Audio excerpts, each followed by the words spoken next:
നമ്മുടെ ലൈഫ് എങ്ങനെ റീസെറ്റ് ചെയ്യാം, നമുക്ക് റീഫ്രഷ് ചെയ്യാം, എങ്ങനെ റീസ്റ്റാർട്ട് ചെയ്യാം, അതാണ് നമ്മൾ ഇന്ന് ഡിസ്കസ് ചെയ്യാനായിട്ട് പോകുന്നത്.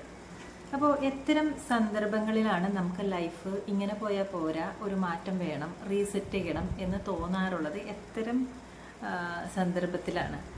നമുക്ക് ലൈഫിൽ തന്നെ നമുക്ക് തന്നെ ഫീൽ ചെയ്യും ഭയങ്കര കൺജസ്റ്റഡ് ആയിട്ട്, ഒന്നിനും സമയമില്ലാതെ, ഭയങ്കര സ്ട്രെസ്ഫുള്ളായിട്ട്, ഒരു ക്വാളിറ്റി ടൈം ഒന്നിനും നമുക്ക് കൊടുക്കാൻ പറ്റാതെ തിരക്ക് പിടിച്ച് രാവിലെ തുടങ്ങി വൈകുന്നേരം വരെ ഓടുന്നൊരവസ്ഥ. എന്നാൽ ചെയ്യുന്നുണ്ടോ എന്ന് വെച്ചാൽ എപ്പോഴും എന്തെങ്കിലുമൊക്കെ ചെയ്തുകൊണ്ടിരിക്കുകയാണ്. എന്നാൽ ലൈഫിൽ നമ്മൾ ആഗ്രഹിക്കുന്ന എന്തെങ്കിലും നേടാൻ പറ്റുന്നുണ്ടോ എന്ന് ചോദിച്ചിട്ടുണ്ടെങ്കിൽ അവിടെ നമുക്ക് ഒരു റിസൾട്ടും പറയാനായിട്ടുണ്ടാവില്ല. ഒട്ടും നമുക്ക് എവിടെ പോകണം എന്ന് വിചാരിച്ചാലും പോകാൻ പറ്റുന്നില്ല. അല്ലെങ്കിൽ പ്രിയപ്പെട്ട ആരുടെയെങ്കിലും കൂടെ കുറച്ച് സമയം സ്പെൻഡ് ചെയ്യണമെന്ന് വെച്ചാൽ അതിനും ടൈമില്ല. എപ്പോഴും ബിസി ആയിട്ടിരിക്കുന്നു, എന്നാൽ ഒരു റിസൾട്ടും ലൈഫിലില്ല. അങ്ങനെ ഒരു അവസ്ഥയിലാണ്, വളരെ ഹെക്റ്റിക്കായിട്ട് തോന്നുന്ന ഒരു സമയത്താണ് നമുക്ക് ലൈഫ് ഇങ്ങനെ പോയാൽ പോരാ, ഒന്ന് റീസെറ്റ് ചെയ്യണം എന്നുള്ളൊരു തോന്നൽ ഉണ്ടാകാറുള്ളത്. ലൈഫ് റീസെറ്റ് ചെയ്യാനുള്ള ആദ്യത്തെ സ്റ്റെപ്പിലേക്ക് നമുക്ക് പോകാം. ആദ്യമായിട്ട് നമ്മൾ ചെയ്യേണ്ടത് സെൽഫ് അനാലിസിസ് ആണ്. നമ്മളുടെ ഇപ്പോഴത്തെ ജീവിതത്തിലെ എല്ലാ ഏരിയയിലേക്കും ഒന്ന് നമ്മൾ എത്തി നോക്കുക. എന്നിട്ട് അതിൽ ഏതെല്ലാം കാര്യങ്ങളിൽ അല്ലെങ്കിൽ ഏതെല്ലാം ഏരിയയിൽ നമ്മളിപ്പോൾ സാറ്റിസ്ഫൈഡ് ആണ് എന്നുള്ളതൊന്ന് നോട്ട് ചെയ്തെടുക്കുക. ഇനി ഏതെല്ലാം ഏരിയയിൽ നമ്മൾ നോട്ട് സാറ്റിസ്ഫൈഡ് ആണ്, നമുക്ക് തൃപ്തിയില്ല, കുറച്ച് ഇമ്പ്രൂവ്മെൻറ്റ് വേണം എന്ന് ആഗ്രഹിക്കുന്ന ഏരിയ ഏതൊക്കെയാണ്? ഇനി ഇതിൻ്റെ രണ്ടിൻ്റെയും ഇടയിൽ നിൽക്കുന്ന കുറേ കാര്യങ്ങളുണ്ടായിരിക്കും. അതെന്തൊക്കെയാണെന്ന് നിങ്ങളൊന്ന് നോട്ട് ചെയ്യുക. ജസ്റ്റ് നിങ്ങളിതിങ്ങനെ കേട്ട് പോയിട്ടുണ്ടെങ്കിൽ ഇത് കഴിഞ്ഞ് നിങ്ങൾ അടുത്ത വീഡിയോ എന്നുള്ള രീതിയിൽ ഇങ്ങനെ മൂവ് ഓൺ ചെയ്യും. അപ്പം നിങ്ങൾക്ക് മാറ്റമൊന്നും ഉണ്ടാവില്ല. എന്തായാലും ഇത്രയും സമയമൊക്കെ സ്പെൻഡ് ചെയ്തിട്ടാണ് നിങ്ങളൊരു വീഡിയോ കാണുന്നത്. സോ ഇതൊന്ന് പോസ് ചെയ്തിട്ട് ഒരു പേനയും പേപ്പറും എടുക്കുക. നിങ്ങളുടെ ലൈഫിലെ ഓരോ ഏരിയയും നിങ്ങളിങ്ങനെ എഴുതി വയ്ക്കുക. Career, health, wealth, relationship, spiritual, അങ്ങനെ ഓരോ ഏരിയയും നിങ്ങൾ എഴുതുക. അതിൻ്റെ നേരെ നിങ്ങൾ സക്സസ് എന്ന് എഴുതുക, ഫെയിലിയർ എന്ന് എഴുതുക. എന്നിട്ട് ഇതിൽ ഏതെല്ലാം ഏരിയയിൽ നിങ്ങൾ സക്സസ്ഫുൾ ആണെന്നുള്ളതൊന്ന് ജസ്റ്റ് ടിക്ക് ചെയ്യുക. ഏതെല്ലാം ഏരിയയിൽ നിങ്ങൾ ഫെയിലിയർ ആണ് എന്നുള്ളതും കൂടിയും ഒന്ന് നോട്ട് ചെയ്യുക. ഇനി ഇതിൻ്റെ രണ്ടിൻ്റെയും ഇടയിൽ നിൽക്കുന്നത് ഏതെല്ലാം ഏരിയയിലാണെന്ന് കൂടി ഒന്ന് നോട്ട് ചെയ്യുക. ഇനി ഓരോന്നോരോന്ന് നിങ്ങളൊന്ന് പോസ്റ്റ്മോർട്ടം നടത്തുക. അതായത് ജോലി, ഇപ്പം നിൽക്കുന്ന ജോലിയിൽ ഞാൻ സാറ്റിസ്ഫൈഡ് ആണോ, അല്ലെങ്കിൽ ഇതിനേക്കാളും കൂടുതൽ ക്വാളിഫിക്കേഷൻ എനിക്കുണ്ടോ, എന്തുകൊണ്ടാണ് ഞാൻ ആ ഒരു ജോലിയിലേക്ക് പോവാത്തത്? അപ്പോൾ അങ്ങനെ നിങ്ങൾ ഓരോ കാര്യങ്ങളും നിങ്ങൾ നോക്കുക. ഇപ്പോൾ കിട്ടുന്ന സാലറിയിൽ നിങ്ങൾ സാറ്റിസ്ഫൈഡ് ആണോ? ചില ആളുകൾ എല്ലാ ക്വാളിഫിക്കേഷൻസ് ഉണ്ടായിട്ടും ഹൗസ് വൈഫ് ആയിട്ടിരിക്കുന്നുണ്ടാകും. അതായത് കുട്ടികളെ നോക്കാൻ, ഹസ്ബൻഡിനെ നോക്കാൻ, അല്ലെങ്കിൽ ഹസ്ബൻഡിൻ്റെ അമ്മ, അച്ഛൻ, അല്ലെങ്കിൽ ആരെങ്കിലുമൊക്കെ നോക്കാൻ എന്നൊക്കെ പറഞ്ഞിട്ട് അവർ ജോലിയൊന്നും ചെയ്യാതെ ഇരിക്കുന്ന അവസ്ഥയായിരിക്കും. അപ്പോൾ ഇന്നത്തെ കാലത്ത് നമുക്ക് ഒരുപാട് ഫെസിലിറ്റീസ് ഉണ്ട്. അതായത് വർക്ക് ഫ്രം ഹോം ചെയ്യാം, ഒരുപാട് ഓപ്പർച്യൂണിറ്റീസ് ഉണ്ട്. അപ്പോൾ ഇതെല്ലാം നിലനിർത്തിക്കൊണ്ട് തന്നെ എനിക്ക് എന്തൊക്കെ ചെയ്യാൻ പറ്റും എന്നുള്ളതിനെക്കുറിച്ച് നിങ്ങൾ ചിന്തിക്കുക. അല്ലെങ്കിൽ എന്താണ്, നമ്മൾ അവർക്ക് വേണ്ടി എൻ്റെ ജീവിതം ഇല്ലാണ്ടാക്കി എന്നായിരിക്കും നിങ്ങൾ ചിന്തിക്കാൻ പോകുന്നത്. ഇവിടെ നിങ്ങൾ മെയിനായിട്ട് ശ്രദ്ധിക്കേണ്ടത് കരിയർ എന്നുള്ളത് എടുക്കുക. അതിൽ ഞാൻ സക്സസ്ഫുൾ ആണോ ഫെയിലിയർ ആണോ എന്നുള്ളതൊന്ന് അനാലിസിസ് ചെയ്യുക. എൻ്റെ ക്വാളിഫിക്കേഷൻ അനുസരിച്ചിട്ടുള്ളൊരു ജോലിയാണോ ഞാൻ ചെയ്യുന്നത്, അല്ലെങ്കിൽ എനിക്ക് കിട്ടിയ ജോലിയിൽ ഞാൻ കണ്ടിന്യൂ ചെയ്യുകയാണോ, അതുപോലെ എനിക്കിപ്പോൾ കിട്ടുന്ന സാലറിയിൽ ഞാൻ സാറ്റിസ്ഫൈഡ് ആണോ? അപ്പോൾ നിങ്ങൾ കംപ്ലീറ്റ്ലി ഓക്കെ ആണെന്നുണ്ടെങ്കിൽ ആ ഏരിയ നിങ്ങൾക്ക് സ്കിപ്പ് ചെയ്യാവുന്നതാണ്. ഇനി അതിൽ നിങ്ങൾക്ക് കുറേ ഇമ്പ്രൂവ്മെൻറ്റ് ചെയ്യാനുണ്ടെങ്കിൽ ജസ്റ്റ് അതൊന്ന് നോട്ട് ചെയ്തെടുക്കുക. ഇനി നെക്സ്റ്റ് നിങ്ങൾ നോക്കേണ്ടത് നിങ്ങളുടെ ഓവറോൾ ഹെൽത്താണ്. Physical health, mental health, emotional health. ഈ ഏരിയയിലൊക്കെ നിങ്ങൾ ഇപ്പോൾ ഫിസിക്കൽ ഹെൽത്ത് നോക്കുമ്പോൾ നിങ്ങൾക്ക് എന്തെങ്കിലും അസുഖങ്ങളുണ്ടോ, ഓവർ വെയ്റ്റ് ആണോ, അണ്ടർ വെയ്റ്റ് ആണോ, ഇങ്ങനെയുള്ള കാര്യങ്ങൾ നോട്ട് ചെയ്യുക. അതുപോലെ തന്നെ നിങ്ങൾക്ക് മാനസികാരോഗ്യം നിങ്ങളുടെ എങ്ങനെയാണ്, അതുപോലെ ഇമോഷണൽ ഇൻ്റലിജൻസ്, വേറൊരാൾ വന്നിട്ട് നമ്മളെ എന്തെങ്കിലുമൊക്കെ പറയുകയാണെന്നുണ്ടെങ്കിൽ നമ്മൾ പെട്ടെന്ന് വിഷമിക്കോ, അത് വെച്ചിട്ട് നമ്മളുടെ അന്നത്തെ ലൈഫ് നമുക്ക് ഭയങ്കര നെഗറ്റീവായിട്ട് ഫീൽ ചെയ്യുമോ, അതായത് വേറെ ഒരാളാണോ നമ്മുടെ സന്തോഷം തീരുമാനിക്കുന്നത്, ഇമോഷണലി നിങ്ങൾ ഓക്കെ ആണോ എന്നുള്ളൊരു കാര്യം നിങ്ങളൊന്ന് ചെക്ക് ചെയ്യുക. ഇതിനുശേഷം നിങ്ങൾ നിങ്ങളുടെ വെൽത്ത് എന്ന് പറയുന്ന ഒരു ഏരിയയിലോട്ട് നോക്കുക. അതായത് നിങ്ങൾ ആഗ്രഹിക്കുന്ന ഒരു ജീവിത രീതിയാണോ നിങ്ങൾ ചെയ്തുകൊണ്ടിരിക്കുന്നത്? നമ്മൾക്ക് മെറ്റീരിയൽ കംഫർട്ട് ഉണ്ടാക്കാൻ വേണ്ടിയിട്ടാണ് നമുക്ക് മെയിനായിട്ട് മണി ആവശ്യമുള്ളത്. അപ്പോൾ നിങ്ങൾ ആഗ്രഹിക്കുന്ന ഒരു ലൈഫ് സ്റ്റൈൽ മെയിൻറ്റെയിൻ ചെയ്യാനുള്ള പൈസ നിങ്ങളുടെ കൈവശം ഉണ്ടോ എന്നുള്ളൊരു കാര്യമാണ് നിങ്ങളവിടെ നോട്ട് ചെയ്യേണ്ടത്. ഇനി നിങ്ങളുടെ റിലേഷൻഷിപ്പ്, അതായത് നിങ്ങൾക്ക് നിങ്ങളുമായിട്ടുള്ള റിലേഷൻഷിപ്പ് എങ്ങനെയാണ്, അതായത് നിങ്ങൾക്ക് സെൽഫ് ലവ് ഉണ്ടോ? ഇനി നിങ്ങൾക്ക് മറ്റുള്ള ആളുകളുമായിട്ടുള്ള റിലേഷൻഷിപ്പ് എങ്ങനെയാണ്? ഫ്രണ്ട്സ് ഉണ്ടോ? അതായത് 10,000 ഫ്രണ്ട്സ് എനിക്ക് ഇൻസ്റ്റാഗ്രാമിലുണ്ട്, യൂട്യൂബിൽ, അങ്ങനത്തെ കാര്യങ്ങളല്ല. നിങ്ങൾക്ക് മനസ്സിൽ എന്തെങ്കിലും പ്രയാസം തോന്നിയിട്ടുണ്ടെങ്കിൽ അത് നിങ്ങൾക്ക് തുറന്ന് പറയാൻ, നിങ്ങൾക്ക് ഷെയർ ചെയ്യാനായിട്ട്, അല്ലെങ്കിൽ നിങ്ങൾക്കൊരു സജഷനൊക്കെ തരാൻ, നിങ്ങളുടെ കൂടെ നിൽക്കാനായിട്ട് നിങ്ങളുടെ എത്ര ഫ്രണ്ട്സ് ഉണ്ട്, അല്ലെങ്കിൽ നിങ്ങളുടെ ഫാമിലി മെമ്പേഴ്സ് എത്ര പേരുണ്ട്, ജസ്റ്റ് നിങ്ങളുടെ റിലേഷൻഷിപ്പ് ഒന്ന് ചെക്ക് ചെയ്യുക.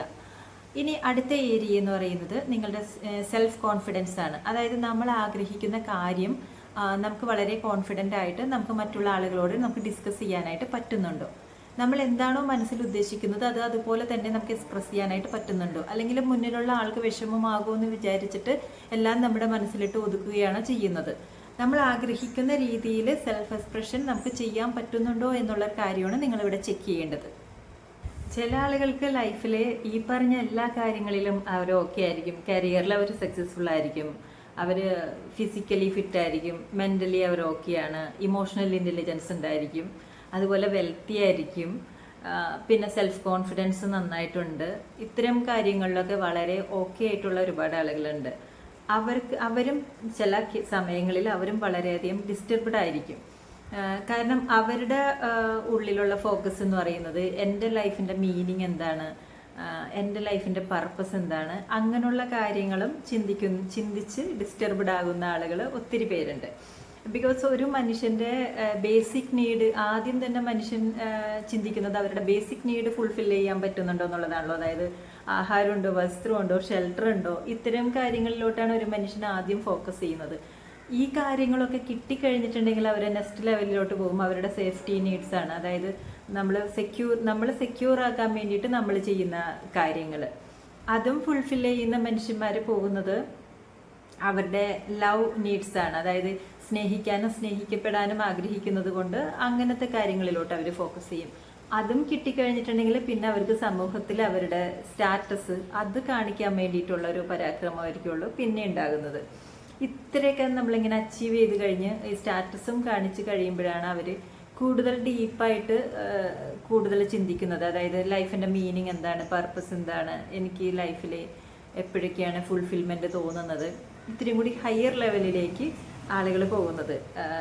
എല്ലാവരും ആ ഒരു ലെവലിലോട്ട് എത്തണം എന്നൊന്നുമില്ല. അതിക്ക് മുന്നേ നമ്മൾ മരിച്ചു പോകും. കാരണം ചില ആളുകൾ ജീവിക്കാനുള്ള തത്രപ്പാടിൽ തന്നെ അങ്ങനെ ജീവിച്ചു പോകുന്നവരുണ്ട്. ചില ആളുകൾ ലവ് നീഡ്സ് ഒക്കെ കിട്ടാറുണ്ട്. ചിലർ സ്റ്റാറ്റസ് എന്ന് പറയുന്ന ഒരു സാധനത്തിലോട്ട് ഫോക്കസ് ചെയ്ത് അതും കഴിഞ്ഞ് പോകുന്നവരാണ് ഈ പറയുന്ന മീനിങ്ങും പർപ്പസും ഫുൾഫിൽമെൻറ്റ് അങ്ങനെയുള്ള കാര്യങ്ങളൊക്കെ നോക്കാറുള്ളത്.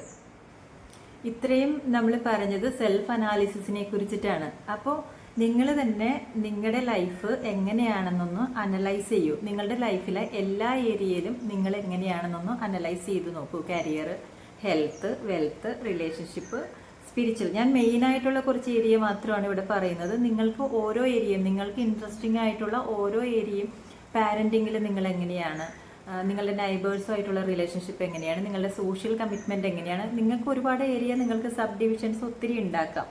അപ്പോൾ ഓരോ ഏരിയ എടുത്തിട്ട് നിങ്ങളതിൽ സക്സസ്ഫുൾ ആണോ അല്ലെങ്കിൽ ഫെയിലിയർ ആണോ, ഇതിൻ്റെ ഇടയിലാണോ എന്നുള്ളതിനെക്കുറിച്ചുള്ള ധാരണ നിങ്ങൾക്കാണ് ഉണ്ടാകേണ്ടത്. അപ്പോൾ അത്രയും ചെയ്ത് കഴിഞ്ഞാൽ ഫസ്റ്റ് സ്റ്റെപ്പ് നമ്മളുടെ കംപ്ലീറ്റ് ആയി. സെക്കൻഡ് സ്റ്റെപ്പ് എന്ന് പറയുന്നത് നമ്മളുടെ ആഗ്രഹങ്ങളാണ്. അതായത് ഇപ്പം നമ്മൾ മുന്നേ അനാലിസിസും ചെയ്ത ഓരോ ഏരിയയിലും നമ്മളുടെ ആഗ്രഹം എന്താണ്, അതായത് ലൈഫിൽ ആ ഒരു ഏരിയയിൽ എങ്ങനെ ആവണം എന്നാണ് നമ്മൾ ആഗ്രഹിക്കുന്നത്. അതാണ് നമ്മൾ നെക്സ്റ്റ് കണ്ടുപിടിക്കേണ്ടത്. ഇപ്പോൾ ജോലിയിൽ ഇപ്പം നമ്മൾ ഒരു ഗവൺമെൻറ് ജോലിയുള്ള ഒരാൾ ഇപ്പോൾ ഒരു LD ക്ലർക്കിലാണ് നിൽക്കുന്നത്. അവർക്ക് ലൈഫിൽ അവർക്ക് എവിടെ എത്തണം, LD ക്ലർക്ക് കഴിഞ്ഞ് നെക്സ്റ്റ് ലെവൽ അവർ ഇതിലോട്ട് എത്തണം എന്നാണ് അവരുടെ ആഗ്രഹം. അല്ലെങ്കിൽ ഒരു ബിസിനസ് ചെയ്യുന്ന ആളാണ്, അപ്പോൾ ബിസിനസ്സിൽ അവർക്ക് ഏത് നിലയിൽ എത്തണം എന്നാണ് അവരുടെ ആഗ്രഹം. ഏത് ജോലിയിലും അവർക്ക് അതിൻ്റെ ഏറ്റവും ടോപ്പായിട്ട് എവിടത്തോളം എത്തണം എന്നാണ് അവർ ആഗ്രഹിക്കുന്നത്. അതുപോലെ ലൈഫിലെ ഓരോ ഏരിയ എടുക്കുക. നമ്മുടെ ആരോഗ്യത്തിൽ ഇമോഷണൽ ഫിറ്റ്നസിൻ്റെ കാര്യത്തിലാണെങ്കിലും, മെൻ്റൽ ഫിറ്റ്നസിൻ്റെ കാര്യത്തിലാണെന്നുണ്ടെങ്കിലും, നമ്മുടെ വെൽത്തിൻ്റെ കാര്യത്തിലാണെങ്കിലും, റിലേഷൻഷിപ്പിൻ്റെ കാര്യത്തിലാണെങ്കിലും, ഓരോ ഏരിയയിലും നമ്മൾ ആഗ്രഹം എന്തൊക്കെയാണെന്നുള്ളത് കണ്ടുപിടിക്കലാണ് രണ്ടാമത്തെ സ്റ്റെപ്പ്. ഇനി അടുത്തത് മൂന്നാമത്തെ സ്റ്റെപ്പ് എന്ന് പറയുന്നത് നമ്മളിപ്പോൾ ആയിരിക്കുന്ന ഒരു അവസ്ഥയുണ്ട്. ഒന്നാമത്തെ സ്റ്റെപ്പിൽ ചെയ്ത കാര്യം, രണ്ടാമത്തെ സ്റ്റെപ്പിൽ ചെയ്തൊരു കാര്യമുണ്ട്, അതായത് നമ്മളുടെ ആഗ്രഹങ്ങൾ. അപ്പോൾ ഇപ്പം നമ്മൾ ആയിരിക്കുന്ന അവസ്ഥയിൽ നിന്ന് നമ്മളുടെ ആഗ്രഹത്തിലോട്ട് എത്താനായിട്ട് നിങ്ങളെ തടസ്സപ്പെടുത്തുന്ന ഫാക്ടേഴ്സ് എന്തൊക്കെയാണ്, അതൊന്ന് ജസ്റ്റ് ഐഡൻറ്റിഫൈ ചെയ്യലാണ് മൂന്നാമത്തെ സ്റ്റെപ്പ്. നിങ്ങളൊരു പേപ്പറും പെന്നും ഉണ്ടെങ്കിൽ ജസ്റ്റ് അതിലൊന്ന് ഐഡൻറ്റിഫൈ ചെയ്ത് വയ്ക്കുക. ഇപ്പോൾ ഞാനിപ്പോൾ ഈ അവസ്ഥയിലാണ്. എൻ്റെ ആഗ്രഹത്തിലോട്ട് എത്താൻ എൻ്റെ ഉള്ളിൽ കുറേ പേടിയുള്ളതുകൊണ്ടാണ് ഞാൻ എത്താത്തത്. അല്ലെങ്കിൽ എനിക്ക് എൻ്റെ റിലേഷൻഷിപ്പ്, മറ്റുള്ളവരായിട്ടുള്ള കമ്മ്യൂണിക്കേഷൻ അല്ലെങ്കിൽ എൻ്റെ നെറ്റ്വർക്ക് ഇത് വളരെ കുറവാണ്. പിന്നെന്താണ്, എനിക്ക് ഒട്ടും കോൺഫിഡൻസ് ഇല്ല മറ്റുള്ള ആളുകളോട് സംസാരിക്കാനായിട്ട്. അല്ലെങ്കിൽ എനിക്ക് ഇംഗ്ലീഷ് അറിയില്ല. അതുകൊണ്ട് എനിക്ക് കുറേ ക്ലയൻസിനെ നഷ്ടമാകുന്നുണ്ട്. ഇങ്ങനെ അല്ലെങ്കിൽ എനിക്ക് ഒരുപാട് കടങ്ങളുണ്ട്, അല്ലെങ്കിൽ എനിക്ക് ഒരുപാട് അസുഖങ്ങളുണ്ട്. എൻ്റെ കയ്യിൽ എപ്പോഴും ഒന്നിനും പൈസ തികയുന്നില്ല. എനിക്ക് ഒരുപാട് കടങ്ങളും, കുറേ ആളുകൾ എൻ്റെ വീട്ടിൽ പൈസ ചോദിച്ചു വരുന്നു. അപ്പോൾ മൊത്തം നാണക്കേടാണ്. അപ്പോൾ നിങ്ങളുടെ കുറേ തടസ്സങ്ങൾ ഉണ്ടായിരിക്കും നിങ്ങളുടെ ആഗ്രഹങ്ങളിൽ നിന്ന് നിങ്ങളെ മാറ്റി നിർത്തുന്ന. അതായത് ഇപ്പം നിങ്ങളായിരിക്കുന്ന അവസ്ഥയിൽ നിന്ന് നിങ്ങളുടെ ആഗ്രഹങ്ങളിലോട്ട് എത്തിപ്പിടിക്കാനായിട്ട് നിങ്ങൾക്ക് തടസ്സം നിൽക്കുന്ന ഫാക്ടേഴ്സ്, നിങ്ങളുടെ റെസിസ്റ്റൻസ്, നിങ്ങളുടെ ബ്ലോക്സ്, അതെന്തൊക്കെയാണെന്നൊന്ന് ലിസ്റ്റ് ഔട്ട് ചെയ്യൂ. അതാണ് നിങ്ങളുടെ 3ാമത്തെ സ്റ്റെപ്പ്. 4ാമത്തെ സ്റ്റെപ്പാണ് വളരെ ഇമ്പോർട്ടൻ്റ് ആയിട്ടുള്ളത്. അതായത് നിങ്ങളുടെ റെസിസ്റ്റൻസ് എന്താണെന്നുള്ളത് നിങ്ങൾ കണ്ടുപിടിച്ച് കഴിഞ്ഞു. 4ാമത്തെ സ്റ്റെപ്പ് എന്ന് പറയുന്നത് നിങ്ങൾക്ക് എന്തൊക്കെ റെസിസ്റ്റൻസ് ആണോ ഉള്ളത് അത് ഇല്ലാതാക്കാൻ വേണ്ടിയിട്ട് നിങ്ങൾക്ക് എന്തെല്ലാം കാര്യങ്ങൾ ചെയ്യാനായിട്ട് പറ്റും. അതാണ് 4ാമത്തെ സ്റ്റെപ്പ്. ഫോർ എക്സാമ്പിൾ, ഇപ്പം നമുക്ക് ഇംഗ്ലീഷ് അറിഞ്ഞുകൂടാത്തത് കൊണ്ട് എനിക്ക് രക്ഷപ്പെടാൻ പറ്റുന്നില്ല ജീവിതത്തിൽ. അപ്പോൾ അത് നിങ്ങളുടെ ഒരു റെസിസ്റ്റൻസ് ആണ്. അപ്പോൾ അതിനെ ഓവർകം ചെയ്യാനുള്ള പ്ലാനാണ് നമ്മൾ 4ാമത്തെ സ്റ്റെപ്പിൽ ചെയ്യുന്നത്. അപ്പോൾ ഓവർകം ചെയ്യാൻ എന്താണ്, നമുക്ക് ഇംഗ്ലീഷ് സ്പീക്കിംഗ് കോഴ്സുകളുണ്ട്, അതിന് നിങ്ങൾക്ക് ജോയിൻ ചെയ്യാം. ഇനി നിങ്ങളുടെ ഉള്ളിൽ കുറേ ഫിയർ ഉണ്ട്, അല്ലെങ്കിൽ കുറേ ലിമിറ്റിംഗ് ബിലീഫ് ഉണ്ട്. അതുകൊണ്ട് തന്നെ നിങ്ങൾക്ക് വലുതായിട്ട് ചിന്തിക്കാനായിട്ട് പറ്റുന്നില്ല. അപ്പോൾ ഇത് ഓവർകം ചെയ്യാനുള്ള കുറേ ടൂളും ടെക്നിക്കുകളും ഉണ്ട്. അത് നിങ്ങൾക്ക് യൂസ് ചെയ്തിട്ട് ആ ലിമിറ്റിംഗ് ബിലീഫ് നിങ്ങൾക്ക് ഇല്ലാണ്ടാക്കാം.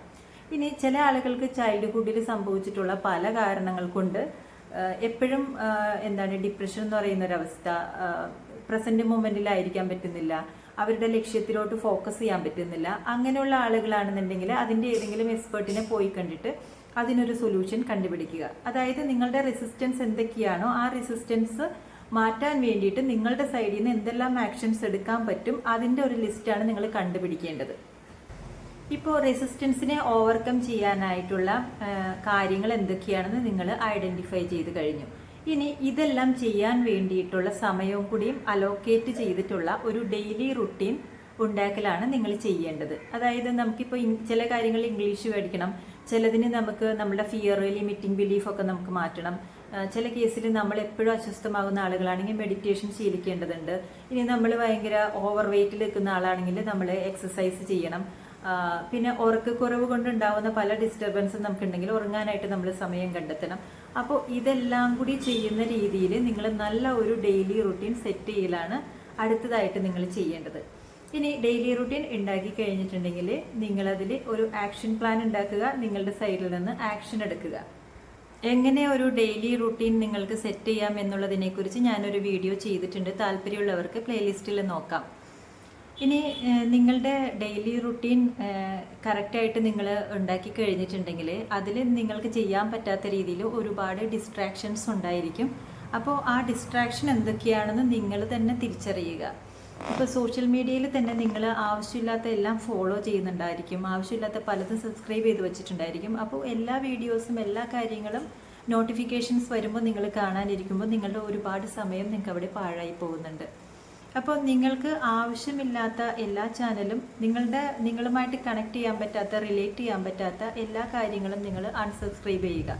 എന്നാൽ അതിൽ തന്നെ നിങ്ങൾക്ക് കണക്ട് ചെയ്യാൻ പറ്റുന്ന, നിങ്ങൾക്ക് ആവശ്യമുള്ള ഒരുപാട് കാര്യങ്ങൾ തരുന്ന നല്ല ക്വാളിറ്റിയുള്ള കാര്യങ്ങൾ നിങ്ങൾ സബ്സ്ക്രൈബ് ചെയ്ത് വയ്ക്കുക. ജീവിതത്തിൽ നിങ്ങൾക്ക് ഒരുപാട് ആളുകൾ, നിങ്ങൾക്ക് ഡിസ്ട്രാക്ഷൻ തരുന്ന ഒരുപാട് ആളുകളുണ്ട്. അപ്പോൾ അവരെയൊക്കെ നിങ്ങൾ അൺഫോളോ ചെയ്യുക. എന്നാൽ നിങ്ങളുടെ സക്സസ്സിലേക്ക് നയിക്കുന്ന കാര്യങ്ങൾ തരുന്ന ആളുകളുണ്ട്, അവരെയൊക്കെ നിങ്ങൾക്ക് ഫോളോ ചെയ്യാം. അതുപോലെ തന്നെ നിങ്ങളുടെ സ്ക്രീൻ ടൈം കുറച്ച് കുറയ്ക്കുക. നിങ്ങൾക്ക് എന്തെങ്കിലും ബാഡ് ഹാബിറ്റ് ഉണ്ടെങ്കിൽ അത് സ്വയം ഐഡൻറ്റിഫൈ ചെയ്തിട്ട് നിങ്ങൾ തന്നെ അതിൽ നിന്ന് മാറാനുള്ളൊരു മാർഗം കണ്ടുപിടിക്കുക.